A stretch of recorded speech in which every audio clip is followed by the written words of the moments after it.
And to you who don't know, without a support system, you are lost cause. If you get choked up, it's barely, because it's not an easy subject for us.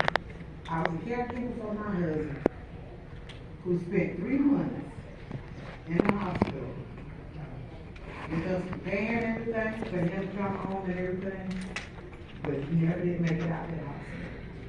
He made it out from the hospital to the hospital and surrounded his family, which is here with me today, and my pastor. We all was there to watch him take that last breath. It wasn't easy. We stayed there until everything was over with. But before all that took place, with him being in that hospital, it started off, good. We all thinking that, okay, Charles gonna get out of the hospital, he's gonna come home. That's the only thing that's on your mind. But yet still, I was there to care for him. Every night, I laid in that hard chair and slept. The kids come during the daytime.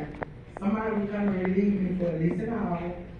I come home, change clothes, and back at the hospital. They kept telling me, Mom, just stay home and rest. You need to rest too. Because how you going to be daddy and good if you're not resting? So some of the days I tried, but if I was gone too long, whoever was watching wants to know where your mama is. When she coming back. And they said, Dad, Mama's coming. So whoever's there, they would call me and ask me, who you is? I said, I'm going out the door now. Dad asking for you. I said, I said, Dad, I'm coming. Don't worry about it, I'll be there.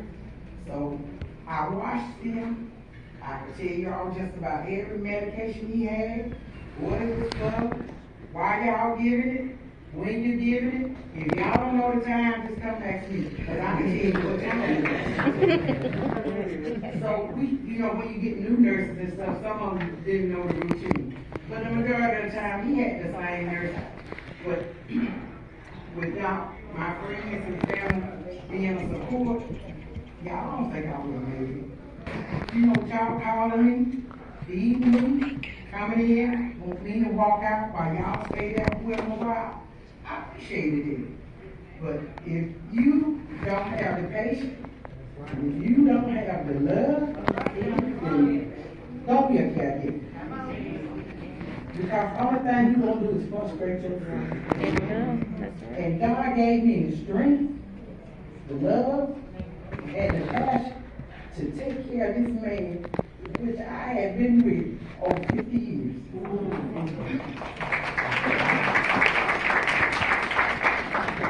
He was my love and my support, so I was his love and his support. And my kids, kudos to them. My daughter, that don't live here, every other week she would come and stay a week to give Mama something to eat. The daughter that stays here, she came every day. Mom, go home, Mom. Go home, take the time. Don't get on the earth, come back. Friends, they come. Go home. But when I left him with friends, I always come right on back. I know he know him, but he's not used to school. Charles was the type of person that, he used to expect everything. Every time one of those kids called him, he was there. I mean, if the baby girl, when she was out of town and he had to go, he left. A lot of times I didn't go with him, but he went on, and I stayed behind.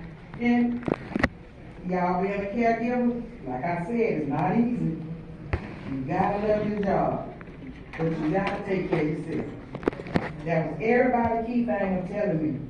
You got to take care of yourself. You can't keep running. You can't keep running. But the thing about me, I took care of myself, but I also prayed real hard. Amen. It was nothing for me not to pray. When we came down to that last go round where I thought that he was going to come home, we was getting ready to leave, we used to rehab, and we ended up back in Piedmont. So with that being said, when everything came about, did not want him to leave this world without his family being around. So, me, myself, I was a selfish woman. You know, whenever there was a big decision made, I got on the phone with all of them. Everybody makes this decision again. I was the most, because I was being selfish. I knew my husband was selfish, but yet still I wasn't ready to let him go. But for me being selfish like that, finally I went home one day. I was sitting in the living room. I was just sitting there talking to God. And God came to me, and like I told my kids, I said, God hadn't told me to let him go yet. Why should I let him go on? Y'all say so. God has not said, let that man go. So I was sitting in the living room by myself. I was just sitting there, just looking at the wall. And God came to me and said, it's time to let him go. You can't keep holding on like that. It's time for you to let him go. With that being said, I called the kids. I said, y'all, I got my information. God told me to stop letting them suffer and let them go. I told my oldest, I said, call hospice and let them know to come and get them. Call my baby girl. She had some stuff that she had to do before then. And I said, baby, when can you be here? She said, Mom, I can come in Tuesday. I said, okay. That's the day we're going to take her to the hospice. She got here this morning. Saw her husband. And her 2 kids. And the only thing those 2 kids wanted to see was their grandpa. The baby girl kept saying, I want to see her papa. She came in. They came in while we was in the hospital. And they saw him. The teardrop fell on the side of his eyes. He knew it was me. Remember, he had already got there with us. He was there with us through the whole journey. After that, her husband took the 2 kids back home, and all of us stayed there. And we stayed there until they came in, and they unplugged them. They brought them from the hospital, still plugged up.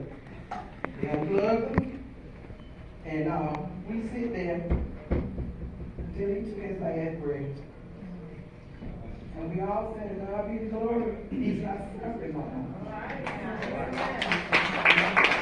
And that being said, God has been good to me. Oh, yes, yes. Not only did I have that support and the help during that time, I'm still getting that support and that help. And I don't want y'all to leave me hanging no kind of way. Keep on calling, keep on supporting me, and keep on taking care of me.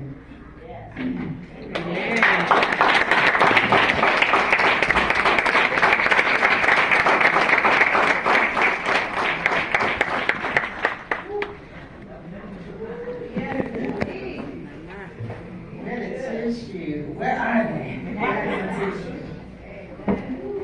Crown and courage. What does it look like?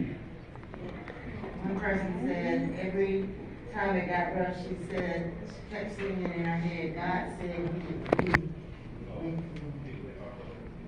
What does crown and courage look like? Understand that you need support. Crown and courage doesn't mean that you are on an island. Courage means to have the courage to bring someone along with you. Lean on your community. That's what crown and courage looks like. Crown and courage looks like going from bedridden to walking on the stage. That's what crown and courage looks like.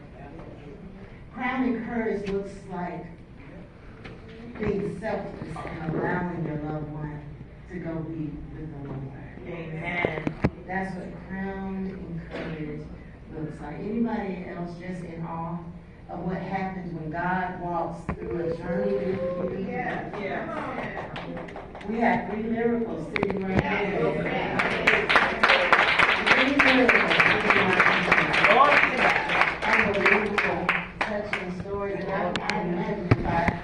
hold everybody in the crowd, and I see mirrors.